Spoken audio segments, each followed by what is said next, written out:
back here on the platform this evening, speaking with Peter Nygard.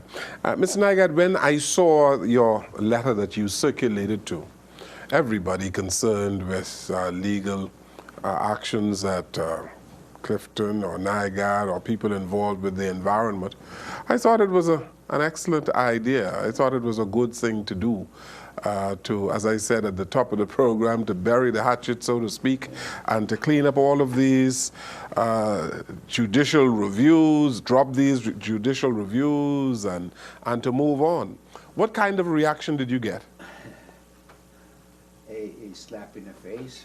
We'll take it down if you give everything we want. You know, if we return the property back to 1983 status, you know, which was just a bare piece of land. You know, it was particularly Fred Smith was most insulting, to put it bluntly. You know, about his response. And by the way, this is not the first time I offered my hand out. Behind the scenes, I offered it about 5 different times, sometimes by email, sometimes even verbally. This thing has been going on for 10 years. It has just been brought out public just in the last few years, 2 years, when Mr. Bacon now wants to use it as a political campaign to get this Prime Minister out of office. And they know damn well, you know, that I'm a big supporter of Perry Christie. You know, and if that means I'm also supporting PLB, so be it. But I'm a big supporter of the man. He's been a wonderful man, for a good friend of mine for 30, 40 years now, ever since I came here from day one. And he knows darn well that if he can belittle me and he can get me out of the picture, Prime Minister is done. You know, because he needs all the help he can get right now, and I'm so he's attacking me and the Prime Minister constantly, you know, one way or another. So it wasn't the first time this extension was done, to answer your question. I have been rejected over and over and over again. And you know what? On this program, I challenged him, you know, 2 or 3 times already, you know, publicly, you know. So that just became a little bit more formal. But I said, Mr. Bacon, let's put this aside. Let's take this 1 million or 2 or 3, put them all together, and do something specifically for the Bahamian people. You know, as opposed to giving it to these lawyers and New York lawyers and everything else. I said, it's so unproductive what they're doing, and you could be so great for this country if you join hands with me being great for this country instead of doing what you're doing right now. You know, and I've been challenging him over and over. He wants a blood war. So lawyers have been making money from the millions litigations that have been going on between you two. The guys who really don't need it and don't deserve it. I mean, the worst people in the world are lawyers. Yeah. You know that.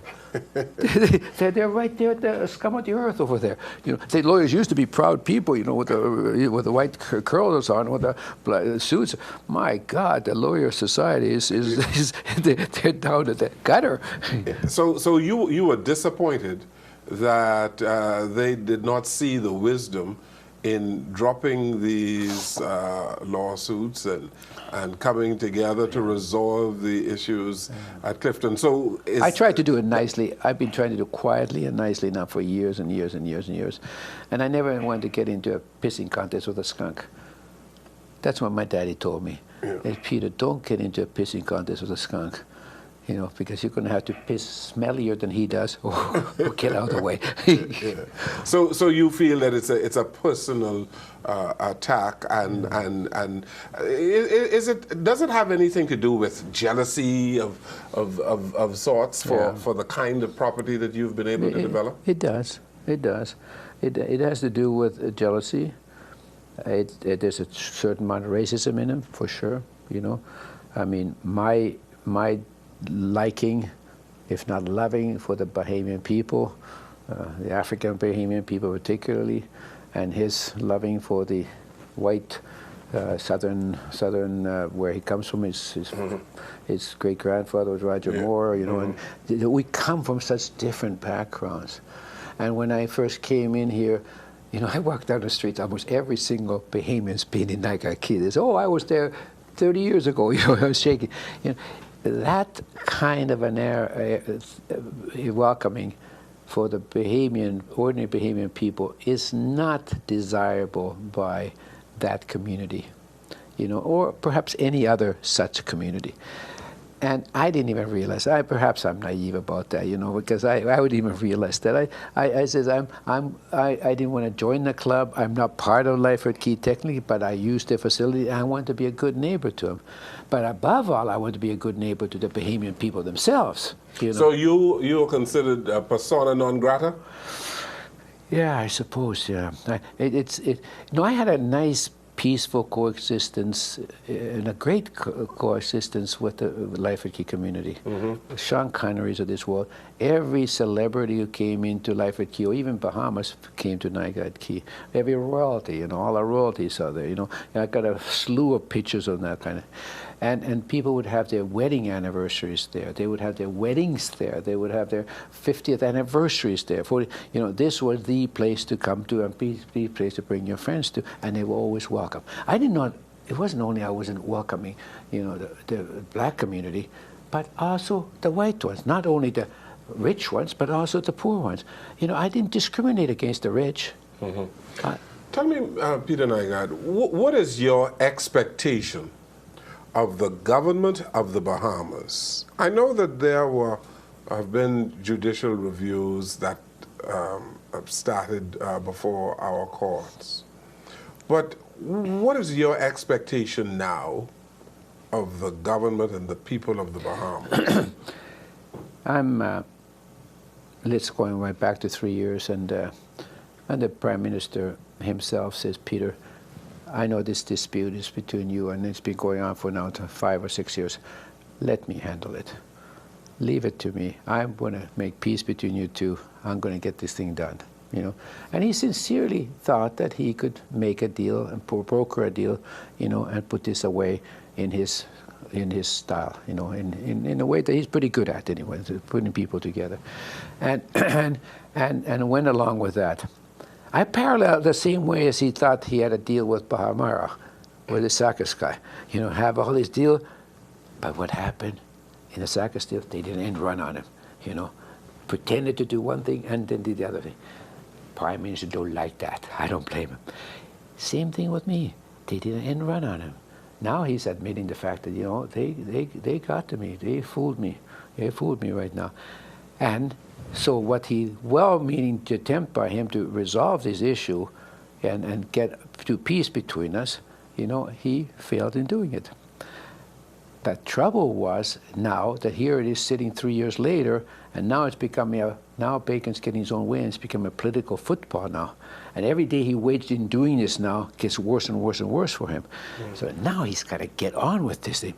Mr. Prime Minister, you've been 3 years doing it, you know, and you've been wanting to give this lease already, and it's already done. You know, everybody knows it. You know, it's already done. You've been wanting to get the work permit. You know, it's already done. It was already announced in the newspapers, etc. You know, and it was a home, not anything else.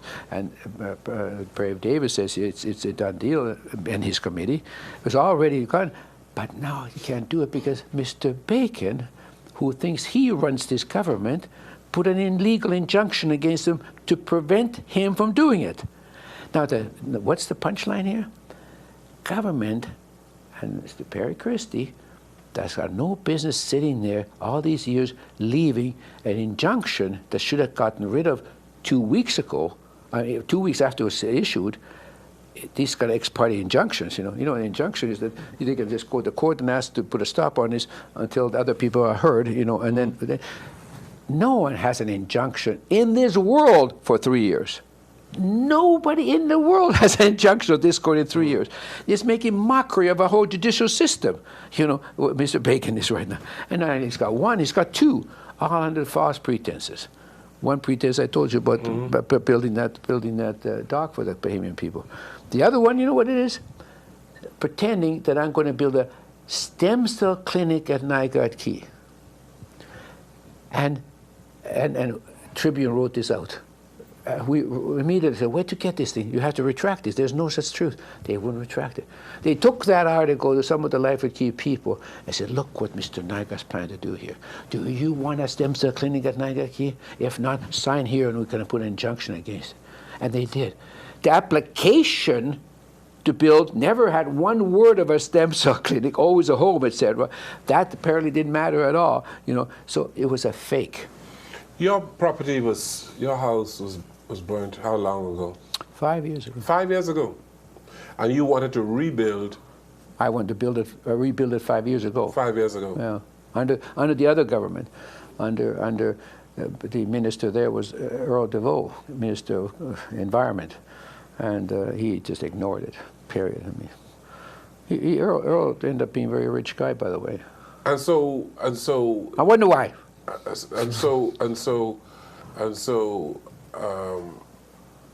Well, we don't know if he's rich or not, but we know he's rich. I'm telling you that. And you may not know, but everybody here in this audience knows. Okay, that has certain connotations, and I don't want. If the cap fits, wear it. Yeah. Okay.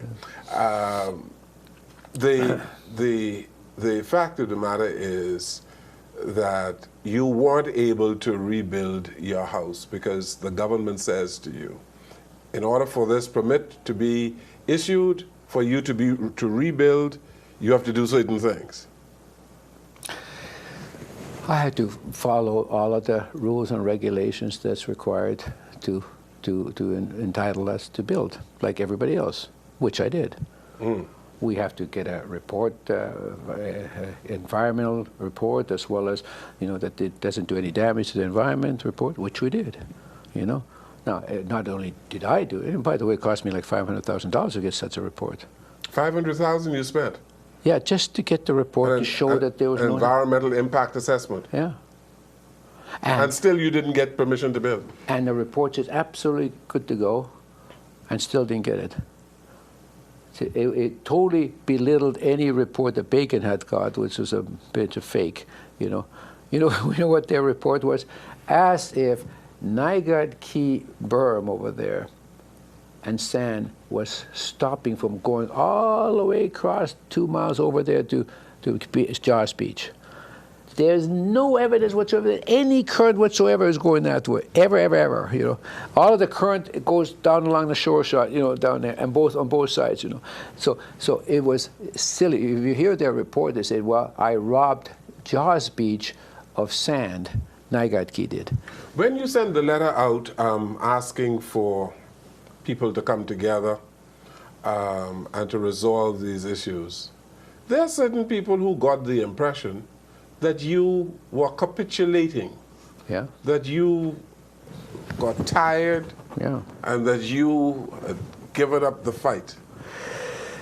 I suppose, you could get that impression, all right. There's some people who just want to see fights going on. I never wanted this fight. I've been on my knees for 10 years. Says, please, let's stop this. I've been using nice words like that, I said, why are we doing this, Mr. Bacon? You and I were friends. You pretend to be a friend of mine. What is it that can do? What the answer is? Tear the whole place down. That's what you can do. I said, but that's being unreasonable. Well, so be it. It is total nonsense. I have never in my life, and I'm 74 years old right now, and I've gone through a lot of war scars, battle scars. I have never in my life been with such an adversary, who's so determined to win this thing at any cost. This is a madman. So you've both spent millions of dollars in this feud. Lawyers in the Bahamas, now lawyers in the United States as well? Yeah, and they're the ones who really cost money, Yeah, because part of his game now is to deal with the legal system and judicial system. He wasn't able to do some of these other clever things that he's been plotting all along that could take us 2 weeks to explain all of these things. This could be an interesting movie, by the way. Yes. This could be an interesting movie, I read that you've won certain aspects of the case in New York. The judge in New York has thrown out 90% of it. 90% of it. And now they're going into and trying to depose everybody. I suppose you as well to depose everybody just to harass them. You know, it's a game I have never experienced. I never been involved with lawyers. I didn't want to get too close to them, you know. I want to keep my distance from them. If they're a lawyer, they weren't sort of welcomed, you know. You know, so no, it's a whole new world. It's a whole new world for me. I'm learning to play it because I'm forced into it, you know. So basically, you would want them to back off and allow the government of the Bahamas to govern. Absolutely. They cannot legally stop the government from governing. They may be able to, anybody may be able to challenge the government's decisions, but they can't stop them from governing. They are in power to govern. That's what we have hired them, that's what we have elected them. It's unheard of that you stop a foreigner. A foreigner can come in and stop the government from governing for self-serving reasons, and a foreigner can come in and plot the overthrow of an existing government. That's like CIA stuff, you know. Well, you say plot the overthrow. You're talking about because of the machinations with respect to save the bays and the injunctions before the courts. That's what you're talking about. I'm talking about doing various things to try to go on a political campaign, you know, to cause this government to lose power. I see. Yeah. Okay. And there's many things they're doing. You know. Yeah. Yeah. Now, Peter Nygaard, this must take an enormous amount of time away from your main business. You are a respected fashion mogul around the world. Yeah. I read articles of your huge investment in China and other places. This must be a major distraction for you. I'll tell you, my time is now a third consumed with this, a third consumed with my fashion business, a third consumed with my medical business. You know. Now, those two, fashion and medical, they are hot. Both of them are very hot. But the anchor around my neck is Mr. Louis Bacon. You know, and it's sad that one should have to spend their life in that kind of way, in a state of war. You know, you can almost associate it with this America having this ISIS on their back. You know, it's a terrible dilemma for the prime minister, for the president, in how he should really deal with that ISIS thing. You know, but that is nevertheless what he's got to deal with. Well, I also have to deal with a bit of an ISIS myself. You know, the question is, why don't you just give up? Why don't you? Give up. You have a portion of your place that wasn't destroyed at Nygaard Key, that it's habitable. You still there. You still can go and have fun and entertain your friends and your guests. Why don't you give up? You know, for the last 10 years, he's tried to make that more and more difficult to do. The last 10 years, he's tried to make that more difficult to do. You know, he already blocked off my access, you know, by building over my road so people couldn't get in there. Put a gate up there and challenged everybody why you're going in there, etc. He's already got cameras, spy cameras everywhere, and listening devices everywhere. You can't get any kind of privacy.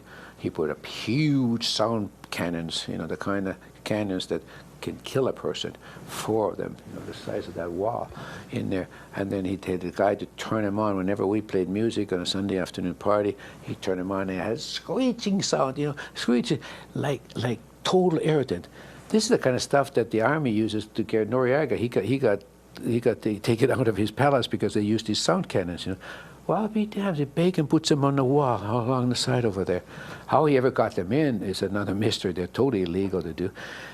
Over and over again, whatever way he can do damage, he does damage. He tries to hire my best people away, prevent me from getting work permits for the other people. I mean, you should see this stuff. Do you feel any way abandoned by state authority in the Bahamas? Yes. I'm disappointed in that. You know, I've had such close relationships with all levels of government and both parties of government all my life, and they were always very protective of me, you know, and nothing illegal, just protective of me, you know, and now this guy seems to have his own way, you know. Even with a friend of mine, Prime Minister Christie in power, who said that I will solve it for you, Peter, but hasn't done it. Hasn't done it. And to me, results matter. You know, words are cheap. Results matter. And I now tell Prime Minister, you got to do it. It's in your hands, you know, etc. So get on with it. You're looking for protection as an investor. Yes. Yes. My whole investment for some strange reasons were burned down. 20 years of my life went down in smoke there, you know, that I designed the most beautiful place in a mini Steve Jobs kind of way, you know, the beautiful creation like that, and everybody will tell you, and did it personally. And that went down, and now it's unpleasant place to feel like you're safe. Let's take a final break here. Peter Nygaard, our guest on the program. We'll come right back.